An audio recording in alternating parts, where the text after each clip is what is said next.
اسی پارے میں آیت الکرسی بھی ہے۔ اللہ نے اپنی حمد و ثنا کی ہے، اللہ لا الہ الا هو الحی القیوم، اللہ وہ ذات ہے جس کے سوا کوئی عبادت کے لائق نہیں، زندہ ہے، ہر چیز کو تھامنے والا ہے۔ میں چونکہ اس کا لفظ بلفظ ترجمہ اس لیے کر رہا ہوں کہ آیت الکرسی بہت پڑھی جاتی ہے اور حدیث میں اس کی بہت فضیلت ہے۔ آپ صلی اللہ علیہ وسلم نے فرمایا اس سے افضل آیت پورے قرآن میں نہیں ہے۔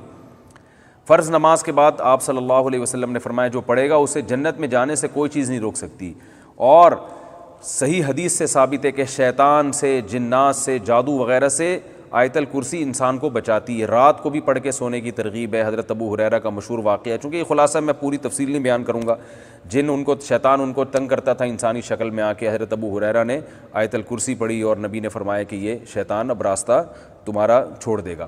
تو شیطان آیت الکرسی سے ڈرتا ہے، تو یہ رات کو بھی سوتے ہوئے پڑھنی چاہیے، دم کرنا چاہیے اس کا اپنے اوپر، اور نمازوں میں بھی اس کی پابندی کرنی چاہیے۔ تو یہ جو آج کل جھوٹے روحانی عاملین بنے ہوئے ہیں نا، الٹی سیدھی چیزیں بتا رہے ہوتے ہیں، ان کے پاس جانے کی ضرورت نہیں ہے۔ کسی پہ جن ہو یا کوئی ایسا مسئلہ ہو جادو، آیت الکرسی پڑھ کے اس پہ دم کریں۔ تو اللہ وہ ذات ہے جس کے سوا کوئی عبادت کے لائق نہیں۔ اور یاد رکھیں جتنا مفہوم ذہن میں رکھ کے جب دم کریں گے نا تو زیادہ فائدہ ہوگا، اور مفہوم ذہن میں رکھ کے پڑھیں گے تو زیادہ ثواب ملے گا۔